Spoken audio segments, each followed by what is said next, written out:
এরপর তিনি একটি ভয়ঙ্কর ভবিষ্যৎবাণী করলেন, যা কিয়ামত পর্যন্ত আসা প্রতিটি স্তরের মানুষের জন্য অনেক বড় একটি সতর্কবার্তা। তিনি বললেন, তবে আমার রবের প্রতিশ্রুত সময় যখন আসবে, দিনক্ষণ উর্ণ হবে এবং কিয়ামত যখন ঘনিয়ে আসবে, তখন আল্লাহ স্বয়ং এই এত শক্ত অভেদ্য প্রাচীরকে গুড়িয়ে ভেঙে মাটির সাথে মিশিয়ে দেবেন। আর আমার রবের প্রতিশ্রুতি অবশ্যই এবং নিখাত সত্য। এর দ্বারা তিনি বোঝালেন, পৃথিবীর বুকে মানুষের তৈরি কোনো কিছুই, তা যতই শক্ত হোক না কেন, চিরস্থায়ী হতে পারে না। একদিন আল্লাহর হুকুমে এই দেয়াল ধ্বংস হবেই, আর সেই দেয়াল ভেঙে পড়ার দিনটি হবে আধুনিক মানব সভ্যতার ইতিহাসে এক চরম বিপর্যয় এবং ধ্বংসের দিন। এরপর পৃথিবীর ক্যালেন্ডারে হাজার হাজার বছর কেটে গেছে। পৃথিবী অনেক রাজনৈতিক এবং ভৌগোলিক পরিবর্তন দেখেছে। বড় বড় পরাক্রমশালী সাম্রাজ্যের উত্থান আর পতন হয়েছে। বিজ্ঞান আর প্রযুক্তি আজ আকাশ ছুঁয়েছে, কিন্তু ইয়াজুজ ও মাজুজের সেই লৌহ বন্দিশালা আজও অটুট আছে। এখন স্বাভাবিকই প্রশ্ন জাগতে পারে, তারা কি হাজার হাজার বছর ধরে সেই পাহাড়ির ওপারে চুপচাপ বসে আছে? তারা কি কোনো চেষ্টা করছে না? উত্তর হলো না, তারা চুপ করে নেই। হাদিসের সত্য এবং রূঢ় বর্ণনা অনুযায়ী ইয়াজুজ ও মাজুজ প্রতিদিন ঘুম থেকে উঠে সেই বিশাল প্রাচীর খুঁড়তে থাকে। তাদের সংখ্যা যেহেতু অগণিত, তারা দলে দলে ভাগ হয়ে দিনরাত অবিরাম তাদের নখ এবং বিভিন্ন ধারালো বস্তু দিয়ে সেই দেয়াল ভেঙে পৃথিবীর আলোতে বের হওয়ার আপ্রাণ চেষ্টা করে। তারা প্রতিদিন খনন করতে করতে একসময় এতটাই গভীরে এবং দেয়ালের শেষ প্রান্তের কাছাকাছি পৌঁছে যায় যে তারা দেয়ালের ফাটলের ওপার থেকে প্রায় সূর্যের আলোর ঝলকানি দেখতে পায়। তখন তাদের দলনেতা বা সর্দার তাদেরকে থামতে বলে। সে বলে, আজ অনেক কাজ হয়েছে, তোমরা এখন বিশ্রামের জন্য ফিরে চলো। কাল সকালে এসে আমরা বাকি সামান্য অংশটুকু খুঁড়ে এই দেয়াল পুরোপুরি ভেঙে ফেলব। কিন্তু তারা প্রতিদিন একটি কথা বলতে ভুলে যায়। তারা ভুলে যায় ইনশাআল্লাহ কথাটি উচ্চারণ করতে, যার অর্থ হলো যদি আল্লাহ চান।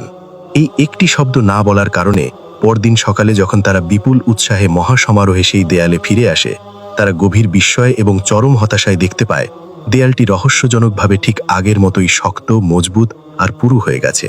তাদের সারাদিনের ঘাম ঝরানো পরিশ্রম মুহূর্তের মধ্যেই আল্লাহর ইচ্ছায় বৃথা হয়ে যায়। এভাবেই যুগে যুগে শত শত বছর ধরে তারা প্রতিদিন দেয়াল ভাঙে, আর রাতের আধারে আল্লাহর হুকুমে তা আবার জোড়া লেগে আগের অবস্থায় ফিরে আসে। তারা প্রতিদিন ধৈর্য ধরে চেষ্টা করছে এবং প্রতিদিন ব্যর্থ হচ্ছে। কিন্তু এই খনন এবং ব্যর্থতার চক্র চিরকাল চলবে না। একদিন পরিস্থিতি সম্পূর্ণ বদলাবে, এবং সেদিনটি হবে মানব ইতিহাসের সবচেয়ে শ্বাসরুদ্ধকর এবং কালো একটি অধ্যায় শুরু হওয়ার দিন।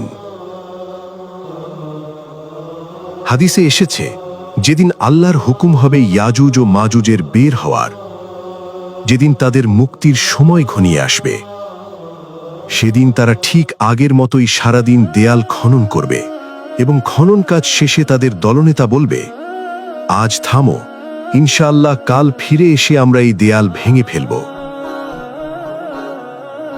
আল্লাহ তাআলা সেদিন তাদের মুখ দিয়ে ইনশাআল্লাহ শব্দটি বের করিয়ে আনবেন, এবং এই একটি মাত্র শব্দের শক্তিতেই পরদিন সকালে যখন তারা ফিরে আসবে, তারা দেখতে পাবে দেয়ালটি ঠিক ওই অবস্থাতেই রয়ে গেছে যেখানে তারা আগের দিন খনন শেষ করেছিল। অর্থাৎ দেয়ালটি আর জোড়া লাগেনি। এবার তারা অত্যন্ত সহজেই সামান্য আঘাতেই সেই প্রাচীন এবং দুর্ভেদ্য প্রাচীর ভেঙে ফেলতে সক্ষম হবে। দেয়াল ভেঙে যাবে এবং হাজার হাজার বছর ধরে বন্দী অন্ধকার জগৎ থেকে তারা বাইরে আলোর মুখ দেখবে।